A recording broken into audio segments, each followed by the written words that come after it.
नमस्कार दोस्तों, आपके YouTube चैनल बेसिक ट्रेडिंग ज्ञान में स्वागत है। पिछले वीडियो में हमने डीमैट अकाउंट के बारे में जाना। इस वीडियो में स्टॉक एक्सचेंज के बारे में जानेंगे कि स्टॉक एक्सचेंज है क्या, स्टॉक एक्सचेंज होना क्यों जरूरी है। चलिए हम समझते हैं एग्जाम्पल के माध्यम से। देखिए अक्सर जब हम लोग को कपड़ा खरीदना रहता है तो हम लोग मार्केट जाते हैं और मार्केट में जाके कपड़े के दुकान में जाते हैं और वहां से हम कपड़ा खरीदते हैं। जहां एक तरफ कपड़ा बेचने वाले होते हैं, जहाँ एक दूसरी तरफ कपड़ा खरीदने वाले होते हैं। जिस तरह से अगर हम लोग खरीदने कपड़े जा रहे हैं तो वहाँ हम लोग हो गए बायर, जो कपड़ा बेचने वाले दुकानदार हो गए वो हो गए सेलर। तो हम लोग क्या करते हैं, कपड़े खरीदने के लिए कपड़ा मार्केट जाते हैं, मतलब हो गया मार्केट जाते हैं और कपड़े की दुकान जाकर हम लोग कपड़ा खरीदते हैं। ठीक उसी प्रकार से अगर हम लोग को सब्जी खरीदना हो तो कहाँ जाएंगे, सब्जी मार्केट जाएंगे, वहां पर सब्जी खरीदेंगे। दुकानदार कौन हो गए, सेलर हो गए, क्योंकि उन्हें सब्जी बेचना है। बायर कौन हो गए, हम लोग जैसे लोग जो हमें खरीदना है। तो हमें कपड़े खरीदने के लिए कपड़े मार्केट जाना पड़ता है और उस दुकान से हम कपड़े खरीदते हैं। सब्जी फल खरीदने के लिए हमें सब्जी मार्केट जाना पड़ता है, वहां से सब्जी खरीदते हैं और फल भी खरीदते हैं। बायर वो हो गए जो खरीदना चाह रहे हैं, सेलर वो हो गए जो दुकानदार हैं जो बेचना चाहते हैं। ठीक उसी प्रकार से स्टॉक मार्केट है।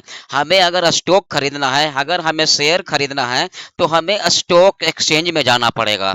तो वहीं पर जाकर हम शेयर खरीद या बेच सकते हैं, जहां पर शेयर खरीदने वाले भी स्टॉक एक्सचेंज पर होते हैं और एक तरफ बायर भी होते हैं, खरीद खरीद शेयर खरीदने वाले भी बायर होते हैं। जिसको शेयर खरीदते हैं उसके बायर बोलते हैं, जो शेयर बेचते हैं उसको सेलर बोलते हैं।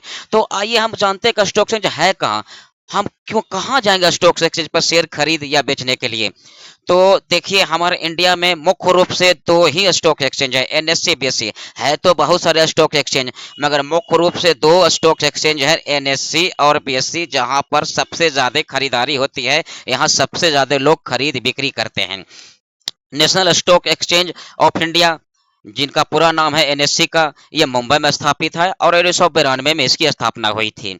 ठीक है, जिसपे 2000 के लगभग स्टॉक है, इस पे लिस्टेड है। 9000 के लगभग स्टॉक बोले या शेयर बोले, यहाँ लिस्टेड है कंपनी, जहां पर आप एनएससी पर 2000 के लगभग शेयर आप है जिसमें आप खरीद बिक्री कर सकते हैं। बीएस दूसरी तरफ दूसरा स्टॉक एक्सचेंज देखिए, ये है बीएससी, जिसे बोलते हैं बॉम्बे स्टॉक एक्सचेंज, जिसकी स्थापना 1875 में हुई थी और एनएससी को 1992 में हुई थी। और इसमें देखिए 5000 से अधिक कंपनियां हैं। ये सबसे एनएससी से पुरानी कंपनियां हैं, इसलिए इसमें सबसे ज्यादा स्टॉक इस पे लिस्टेड है। इस बहुत सारे आपको कंपनी मिलेंगे जो एनएससी बीएससी दोनों पर मिलेंगे। आप जैसे कि भेल लीजिएगा, एनएससी पर भी मिलेंगे और बीएससी पर भी मिलेंगे। आप दोनों में खरीद सकते हैं, कहीं भी खरीदें, इससे कोई दिक्कत नहीं है। मगर आपको क्या लगता है कि एनएससी बीएससी पर कहीं भी आप खुद जाकर डायरेक्ट खरीद सकते हैं स्टॉक, या आपको लगेगा कि मुंबई जाकर मुझे स्टॉक खरीदना है, या बीएससी में जाकर हमें मुंबई जाकर स्टॉक खरीदना है? नहीं, आप डायरेक्ट एनएससी बीएससी से डायरेक्ट शेयर नहीं खरीद सकते। इसके लिए आपको डीमेट अकाउंट खुलाना पड़ेगा, जो पिछली वीडियो में बताया था। आप डीमेट अकाउंट के माध्यम से ही शेयर एनएससी या बीएससी पर आप खरीद सकते हैं। यहाँ पर आप ऑर्डर डालेंगे और एनएससी बीएससी कहीं से भी आप शेयर खरीद सकते हैं। जैसे मैंने कुछ दो ब्रोकर का नाम डाला, ग्रो है, जीरोधा है, तो बहुत सारे ब्रोकर, मैंने एग्जांपल के लिए मैंने दो ब्रोकर का नाम डाला। जो डीमेट अकाउंट खोलती है, जिससे आप शेयर ग्रो ऐप के थ्रू भी आप शेयर खरीद सकते हैं, बेच भी सकते हैं। जीरोधा के थ्रू शेयर खरीद भी सकते हैं, बेच भी सकते हैं। यहाँ पर आप देख रहे हैं डिजिटल अकाउंट। डिजिटल अकाउंट क्यों बोलते हैं, क्योंकि आप ऑनलाइन के माध्यम से शेयर खरीद रहे हैं, इसीलिए इन्हें डिजिटल अकाउंट बोलते हैं। आइए और कुछ समझते हैं। देखिए कि मैंने बताया था ना कि एनएससी बीएससी पर बहुत सारे स्टॉक है, जो एनएससी बीएससी दोनों स्टॉक एक्सचेंज पर, ऐसे भेल एनएससी पर भी है, बीएससी पर भी है, दोनों पर है, आप कहीं से भी शेयर खरीद सकते हैं। मगर हाँ, कुछ थोड़ा डिफरेंट होगा। एनएससी का प्राइस कुछ और होगा, बीएससी का प्राइस कुछ और होगा, मगर माइनर डिफरेंस होगा शेयर में। जैसे देखिए मैंने स्क्रीनशॉट लेकर रखा हूं बंद मार्केट का। ठीक है, ये देखिए भेल का प्राइस बीएससी पर, ये देखिए ये बीएससी हुआ, ये बीएससी पर भेल का प्राइस कितना है, तो देखिएगा 253 रुपये 70 पैसा। कितना है, 253 रुपये 70 पैसा। और ये देखिए बीएससी एनएससी, सॉरी वो बीएससी था, ये देखिए एनएससी, ये एनएससी पर कितना प्राइस है इसका देखेंगे, 253 रुपये 253 रुपये 85 पैसे, ठीक है।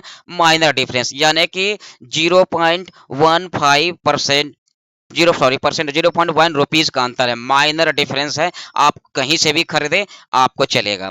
तो आप देखिए कि जब डीमेट अकाउंट खोलेंगे ग्रो ऐप के थ्रू या जीरोधा के थ्रू या फायर्स थ्रू, बहुत सारे स्टॉक ब्रोकर हैं, आप कहीं से भी खोल सकते हैं, जिसे डीमेट अकाउंट को स्टॉक ब्रोकर भी कहते हैं।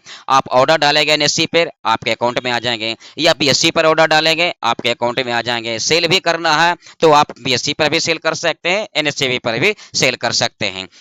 आइए एक एग्जांपल और देखते हैं आपका स्टॉक का। देखिए मारुति का, ये भी देखिए दोनों जगह है, एनएससी पर भी है, बीएससी पर भी है। देख रहे हैं बीएससी पर भी मारुति है।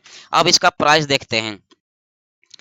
ये देखिए बीएससी का प्राइस देखिए, बीएससी पर मारुति का प्राइस कितना है, 12,102 रुपये 65 पैसे।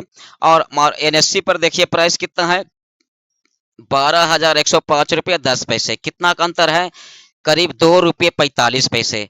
आप बोलेंगे भेल में तो मात्र 0.15 का अंतर था, और यहाँ पर 2 रुपये 45 पैसे का अंतर हो गया। तो आप समझिए ये 2 रुपये 2.5 रुपये का अंतर हो गया। वहां ये मत देखिए, देखिए इसका प्राइस कितना है, 12,000 रुपये प्राइस है इसका दोस्तों, 12,000। ठीक है, 12,000 बहुत बड़ा प्राइस होता है, 1 2 2.5 रुपये को मायने नहीं रखता है। तो हमने समझा कि स्टॉक मार्केट में हम शेयर कहाँ से खरीदेंगे।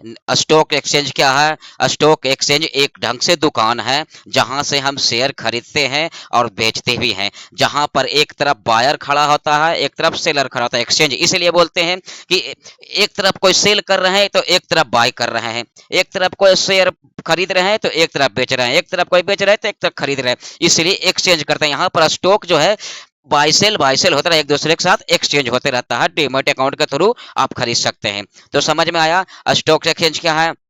धन्यवाद दोस्तों, मिलते हैं नेक्स्ट वीडियो में। इसी तरह वीडियो का सिलसिला जारी रहेगा। धीरे धीरे मैं टेक्निकल एनालिसिस, फंडामेंटल एनालिसिस में सब में जाऊंगा, मगर ये बेसिक ज्ञान है जो जानना जरूरी है। अगर वीडियो को अच्छा लगे तो लाइक करें, सब्सक्राइब करें। अगर आप वीडियो लाइक सब्सक्राइब करेंगे, जितना मेरे सब्सक्राइबर रहेंगे उतने